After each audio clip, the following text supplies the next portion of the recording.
বাংলাদেশের পরিস্থিতি নিয়ে রাজ্য জুড়ে প্রতিবাদ শুরু হয়েছে দিকে দিকে, আর এরই মধ্যে মমতা বন্দ্যোপাধ্যায়কে আক্রমণ করেছেন বাংলাদেশের স্বরাষ্ট্র উপদেষ্টা জাহাঙ্গীর আলম। ওনার দেশে শান্তিরক্ষী বাহিনী প্রয়োজন, ওই জন্যই উনি বলছে যে ওনার দেশেরটার জন্যই মনে আমাদেরটা ভুলে উনি বলে ফেলেছে বাংলাদেশে দরকার, ওনার দেশে শান্তিরক্ষী বাহিনী এখন প্রয়োজন। ওনার দেখেন না যে ইসেরা এই কি বলে সংখ্যালঘুরা কীভাবে অত্যাচারিত হচ্ছে, ওই জন্যই মনে হয় উনি ওনার দেশের জন্যই মনে হয় ওইটা চাচ্ছে। আমাদের সার্বভৌমত্ব কোনো হুমকির মুখে নেই, কোনো ধরনের আমরা হুমকির মুখে নেই। সীমান্ত অন্যান্য সময়ের মতোই একই অবস্থা চলছে। কোনো ভারতীয়র উপর অত্যাচার হোক এটা নিশ্চয়ই চাই না। ভারত সরকার বিষয়টি রাষ্ট্রপুঞ্জে উত্থাপন করুন, যাতে তারা শান্তিরক্ষা বাহিনী পাঠাতে পারে বাংলাদেশ থেকে উদ্ধার করে নিয়ে আসার জন্য। সোমবার বিধানসভায় এমনই বলেছিলেন মুখ্যমন্ত্রী মমতা বন্দ্যোপাধ্যায়। আজকে বাংলাদেশের সাম্প্রতিক যে ঘটনাগুলো ঘটছে, আমি এসব ব্যাপারে ইন্টারফেয়ার করবো না, কারণ বাংলাদেশটা অন্য দেশ, এটা আমার এখতিয়ারের মধ্যে পড়ে না, এটা সেন্ট্রাল গভর্নমেন্টের এখতিয়ারের মধ্যে পড়ে। কিন্তু গত 10 দিন ধরে আমি দেখছি government of India is totally কিটমম, একদম করে আছে। কোনো ভারতীয় অত্যাচার হোক এটা আমরা নিশ্চয়ই চাই না। Government of India can take up the matter with the United Nations so that they can send the peacekeeping force in Bangladesh and they can rescue all people from Bangladesh. এটা আমার সাবমিশন থাকলো, আমার request থাকলো। সন্ন্যাসী, আইনজীবী, সাংবাদিক থেকে অধ্যাপক, বাংলাদেশে হিংসার হাত থেকে রেহাই পাচ্ছেন না কোনো হিন্দুরাই। যেভাবে চট্টগ্রামে বিশ্ববিদ্যালয়ের এক অধ্যাপক সংখ্যালঘু নির্যাতনের প্রতিবাদ করে আক্রান্ত হলেন, বারবার প্রশ্ন উঠছে তা নিয়ে। হিন্দু নিপীড়নের একের পর এক ছবি সামনে আসছে। প্রতিবাদে ফের পথে নেমেছে সনাতনী সমাজ। রানী রাসমণি অ্যাভিনিউয়ে সমাবেশ করে তারা প্রতিবাদ জানিয়েছে।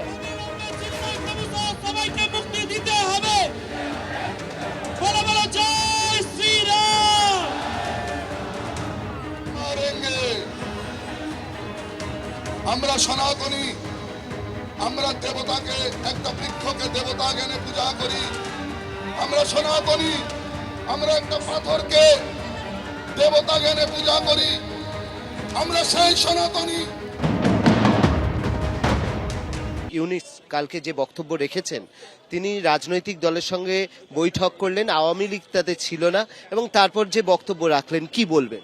উনি যে ধর্মের মানুষ, যেভাবে উনি ক্ষমতায় এসছেন ব্যাকডোর দিয়ে, তাকে এই বক্তব্য রাখতেই হবে এবং আগামী দিনে তারও অবস্থা হবে সেটা উনি বলছেন। আওয়ামী লীগ কেন আসেনি, আওয়ামী লীগ এলে তাদের যা অবস্থা হবে, যেটা আপনারা দেখেছেন বাংলাদেশ ছাত্র আন্দোলনের সময় শুধু বাঙালি হিন্দুদের উপরে অত্যাচার হয়নি, বহু যারা আওয়ামী লীগ ছিলেন, যারা হাসিনাপন্থী ছিলেন, তাদেরকেও হত্যা করেছেন, তাদেরকেও মেরেছেন নির্মমভাবে।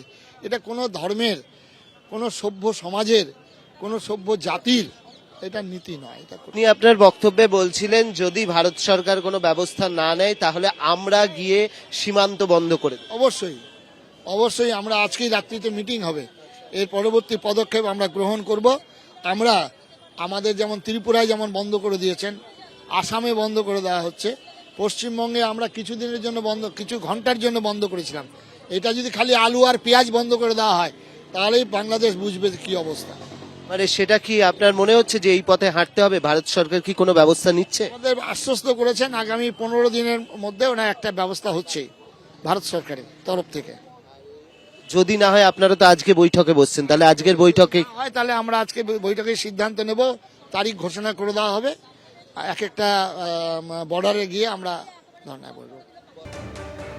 ওপারে যাহা ইউনুস, এপারে তাহাই মমতা। একেবারে এভাবেই মমতা বন্দ্যোপাধ্যায়কে কড়াভাবে আক্রমণ শানিয়েছেন শুভেন্দু অধিকারী। কিন্তু কেন তিনি একথা বলছেন? তিনি ফালাকাটা, গার্ডেন রিচ, শ্যামপুর, বেলডাঙ্গার মতো ঘটনার উদাহরণ দিয়ে বলেছেন বিরোধীদের বেলডাঙ্গায় যেতে পর্যন্ত দেওয়া হয়নি। মমতা ও ইউনুসের মধ্যে পার্থক্য নেই, এই লড়াই বেঁচে থাকার লড়াই, বলেছেন শুভেন্দু অধিকারী। দুর্ভাগ্যজনক বিষয় যে ওই রানী রাসমণিতে 29 তারিখে সিদ্দিকুল্লাহ চৌধুরীর নেতৃত্বে জামায়াত উলামা হিন্দ মাদ্রাসার বাচ্চাদেরকে জড়ো করেছিল, তার জন্য হাইকোর্টে যেতে হয়নি। 31 তারিখে ফিরাদ হাকিম, কল্যাণ ব্যানার্জিরা ওখানে তৃণমূলের সংখ্যালঘু সেল মানে মুসলিম সেলকে দিয়ে মিটিং করেছিল। ওখানে আপনার অনুমতি হাইকোর্টে নিতে হয়নি। হিন্দু সন্ন্যাসীদেরকে হাইকোর্ট থেকে অনুমোদন নিয়ে আজকে রানী রাসমণিতে কর্মসূচি করতে হচ্ছে। ওপারের ইউনুস যাহা, এপারের মমতা ব্যানার্জি তাহা।